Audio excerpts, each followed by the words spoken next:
ऐकली कधी तुम्ही ही कथा सात बेटांची? ह्या भूमीला साथ लाभली दर्याच्या लाटांची. कोणी म्हणे माया नगरी, कोणी मुंबई माता. इतिहासातून चला उलगडू आजही विस्मय गाथा. ही कहाणी अज्ञात मुंबईची. श्रोतेहो नमस्कार. प्रसारित करत आहोत अज्ञात मुंबई या कार्यक्रमाचा आजचा भाग. लेखक नितीन साळुंखे, वाचक नितीन वाघ आणि अश्विनी बोरसे पवार, संकल्पना शैलेश माळोदे आणि सादरकर्त्या ज्योत्स्ना केतकर. अज्ञात मुंबई. आज आपण ऐकणार आहोत गेटवे ऑफ इंडियाच्या निर्मितीच्या कहाणीचा चौथा भाग.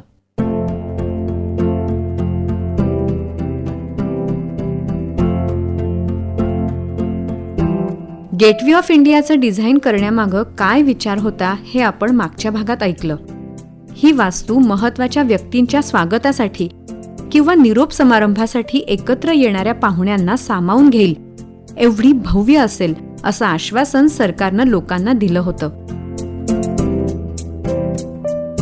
शामियान्याप्रमाणे ही वास्तू पांढऱ्या रंगाची दिसावी म्हणून तिच्या बांधकामासाठी संगमरवराची निवड केलेली होती.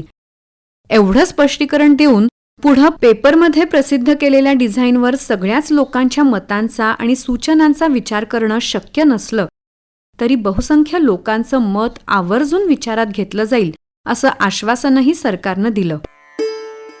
मात्र या सूचना लवकरात लवकर सरकारकडे पाठवाव्यात अशी अपेक्षा सरकारनं व्यक्त केली. यामुळं या वास्तूच्या उभारणीला विलंब होऊ नये.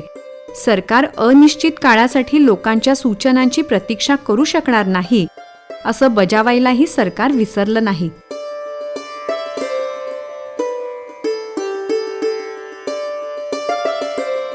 त्या काळचे मुंबईकर आपलं शहर, आपल्या शहरातल्या वास्तू कशा असाव्यात याविषयी कमालीचे जागृत असावेत.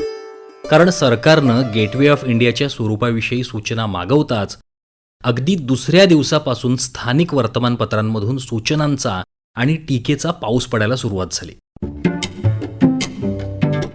बहुसंख्य मुंबईकर जनतेच्या टीकेचा रोख मुख्यतः वास्तूच्या घुमटावर होता. घुमट असलेली मुसलमानी पद्धतीची वास्तू ही मशीद किंवा दर्ग्याची वाटते.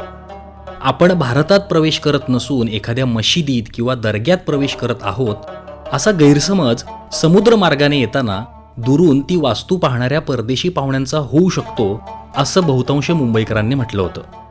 मुसलमानी पद्धतीची वास्तू बांधायला मुंबईकरांची हरकत नव्हती, हरकत होती घुमटाला.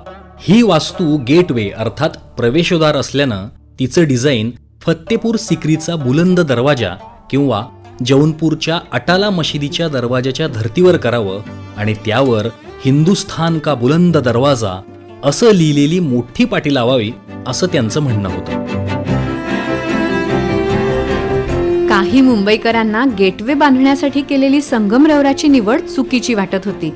ऐन समुद्रावर उन्हा पावसाचा तडाखा झेलत 24 तास 12 महिने उभ्या राहणाऱ्या या वास्तूसाठी संगमरवर अत्यंत निरुपयोगी असून मुंबईच्या दमट वातावरणात तो संगमरवर काहीच वर्षात काळा पिवळा पडेल आणि गेटवेची रयाच निघून जाईल असं त्यांचं म्हणणं होतं.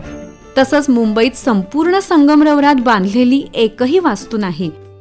त्याच परिसरात असलेलं ताजमहाल हॉटेल, यॉट क्लबची वास्तू आणि मुंबईतल्या इतरही देखण्या इमारती दगडी बांधकामाच्या असल्यामुळं गेटवेची संगमरवरी वास्तू अगदीच उपरी वाटेल असंही त्यांचं मत होतं. काहींचं म्हणणं असं होतं की या वास्तूच्या बांधकामात संगमरवराऐवजी ग्रॅनाइटचा वापर करावा आणि तो इम्पोर्टेडच असावा. भारतीय ग्रॅनाइटची प्रत परदेशी ग्रॅनाइटच्या तुलनेत चांगली नसते. इम्पोर्टेड ग्रॅनाइटचा उल्लेख एकाने केल्यावर स्वदेशीचा कट्टर पुरस्कर्ता असलेला दुसरा मुंबईकर चिडलाच. त्यानं असं लिहिलं की आपल्याला परदेशी काहीही नको, ग्रॅनाइट न वापरता संगमरवरच वापरावा, मात्र तो इटलीहून न मागवता आपल्या राजस्थानातल्या जोधपूरहून मागवावा. जोधपूरहून हा दगड रेल्वेने मागवता येईल आणि गेटवेची वास्तू ही राजाच्या इच्छेची पूर्तता असल्यानं रेल्वे कंपनी वाहतूक शुल्क आकारणार नाही, त्यामुळे बांधकामाच्या खर्चातही बचत होईल असंही आपल्या म्हणण्याचं समर्थन त्यानं केलं होतं. काही मुंबईकरांची संगमरवराला हरकत नव्हती, पण शामियान्याच्या धर्तीवर इमारत बांधायच्या सरकारच्या हट्टाला मात्र होती. मुंबईत गॉथिक, बायझँटाईन आणि मुसलमानी पद्धतीच्या इंडो सार्सेनिक शैलीतल्या अनेक इमारती अगोदरच होत्या. त्यात आणखीन एका इमारतीची भर सरकारनं घालू नये असं त्यांचं म्हणणं होतं. त्यांचं म्हणणं तसं चुकीचं नव्हतं. गेटवे ऑफ इंडियाच्या प्रस्तावित जागेला अगदी लागून इंडो सार्सेनिक शैलीतील ताजमहाल हॉटेलची राजेशाही इमारत आहे. त्याच प्रकारच्या इमारतीच्या पार्श्वभूमीवर पुन्हा त्याच पद्धतीची वास्तू बांधली तर ती अजिबातच वेगळी उठून दिसणार नाही. शिवाय ही वास्तू जर भारताचं प्रवेशद्वार म्हणून बांधण्यात येणार असेल तर ती भव्य कमानीच्या स्वरूपात असणं जास्त संयुक्तिक होईल असं त्यांचं म्हणणं होतं. म्हणून सरकारनं रोमन ग्रीक पद्धतीची कमान बांधण्याचा विचार करावा. शिवाय मुंबईत ग्रीक शैलीतील बांधलेला टाउन हॉल आणि नॅशनल बँक म्हणजे आत्ताची स्टेट बँक या 2 इमारती वगळता या शैलीतली एकही इमारत नाही.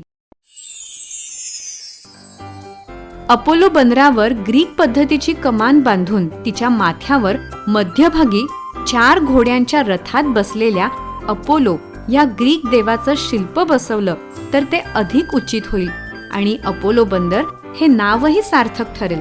आणि असं केलं तर मुंबईतल्या इतर वास्तूंच्या तुलनेत या वास्तूचं वेगळेपणही दिसून येईल.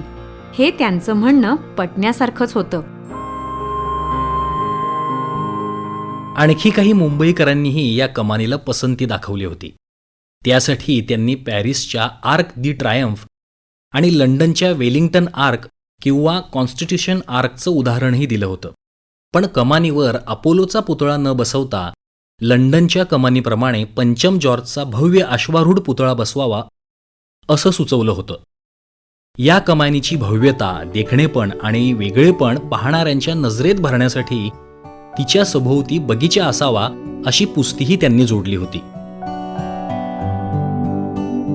पुतळ्याबाबत एका मुंबईकरानं मात्र अतिशय अनोखी सूचना केली होती.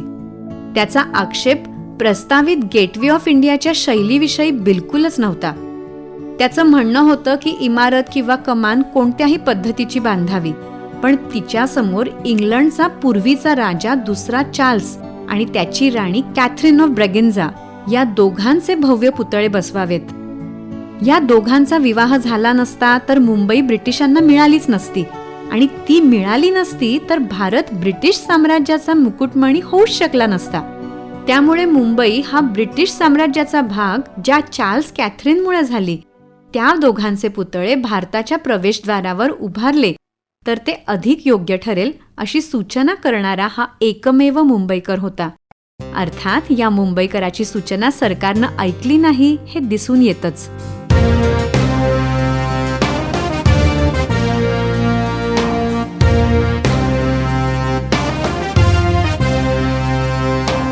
आज आपण ऐकत होतो गेटवे ऑफ इंडियाच्या निर्मितीच्या कहाणीचा 4था भाग, अज्ञात मुंबई. लेखक नितीन साळुंखे, वाचक नितीन वाघ आणि अश्विनी बोरसे पवार. शीर्षक गीत समीर सामंत. शीर्षक गीताचं संगीत सुखदा दापके. गायक मंदार पिलवलकर. ध्वनी प्रभाव परीक्षित भातखंडे. निर्मिती सहाय्य रोहिणी पाटील आणि क्षितिजा सहकारी. संकल्पना शैलेश माळोदे आणि सादरकर्त्या ज्योत्स्ना केतकर. बेटगाव अन नगर शहर ते महानगर बनताना कधी कुणी यन कधी कुणी कसे कष्टले ही मुंबई घडताना. चला पाहूया काही खुणा ज्या कथा सांगतील आता. इतिहासातून चला उलगडू आजही विस्मय गाथा. ही कहाणी